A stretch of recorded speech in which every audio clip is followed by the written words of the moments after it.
Hello guys, welcome back to our channel. तो आगे की कहानी शुरू करने से पहले प्लीज़ हमारे चैनल को सब्सक्राइब करें और नोटिफिकेशन बेल को क्लिक करें ताकि आप हमारी एक भी वीडियो मिस ना करें। 18 मार्च 1999। रघु लिखता है, मेरे हाथ काँप रहे हैं जब मैं ये लिख रहा हूँ। दादा ने मेरी पीठ पे, हमारे पूरे परिवार की पीठ में जो मिलिट्री ग्रेड का छुरा घोंसा है वो धीरे धीरे घूम रहा है, मुझे अंदर से चीर रहा है। सोचता हूँ जब माँ को पता चलेगा तो क्या होगा, और उससे भी बुरा जब बाबा को पता चलेगा तब। दादा ने ऐसा कैसे होने दिया? क्या जिम्मेदारी का कोई मतलब नहीं?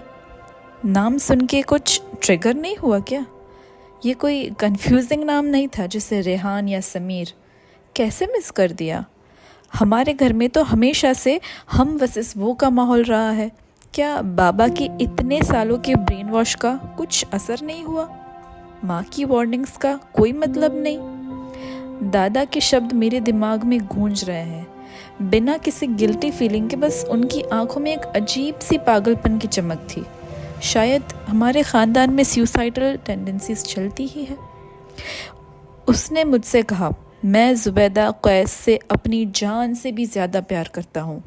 बेंगलोर में हर पल उसका हाथ थाम के गुजारा। मैंने कहा, वो मुसलमान है। उसने कहा, हम सच में प्यार करते हैं। मैंने दोबारा कहा, वो मुसलमान है। उसने कहा, तुम्हें उससे मिलना चाहिए। मैंने फिर कहा, वो मुसलमान है। उसने बोला, मैंने जुबैदा को तुम्हारे बारे में बताया, वो एक्साइटेड है। मैं चिल्ला पड़ा, शी इज़ अ मुसलमान।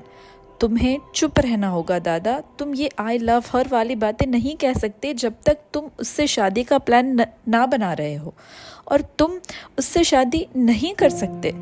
माँ बाबा किसी को भी एक्सेप्ट कर लेंगे लेकिन उसे नहीं। दादा बोला, अभी डिसाइड नहीं किया शादी करेंगे या नहीं।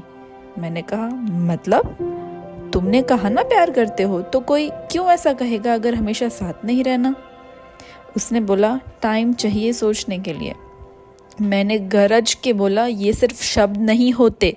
और जुबैदा कैस एक बार भी नहीं सोचा। वो हंसा, अब तुम माँ की तरह रोना मत शुरू हो जाओ। देखो तो सही, तुम रो रहे हो। मैंने कहा, माँ को पता चलना चाहिए। उसने कहा, तुम किसी को नहीं बोलोगे। जब सही वक्त आएगा मैं खुद बता दूंगा। वो फ़ोन उठाने चला गया और मैं सोचता रहा, माँ तो वैसे भी सुन के पता कर लेगी, लेकिन मुझे पहले ही बताना होगा। मैं मानता हूँ कि दादा को माँ बाबा के अनकंडीशनल लव को तोड़ने का हक नहीं। उन्होंने हमसे सिर्फ एक चीज़ मांगी है कि तुम उनके लिए परफेक्ट बेटा बने, उनके लिए खुशी का सोर्स बने। दादा को वो बेटा बनना चाहिए जो उनकी केयर करे, उनकी मेडिसिन के लिए अपने खर्चे कम करे, उनके बुढ़ापे में उनकी जिम्मेदारी उठाए, उनके मरने पर रोए और उनकी चिता जलाए। मैं दादा को ये परिवार तोड़ने नहीं दूंगा। मैं तो बस इस परिवार का मेहमान हूँ, लेकिन मैं ये नहीं होने दूंगा कि दादा मुझे कैरिंग सन बनने पर मजबूर करे।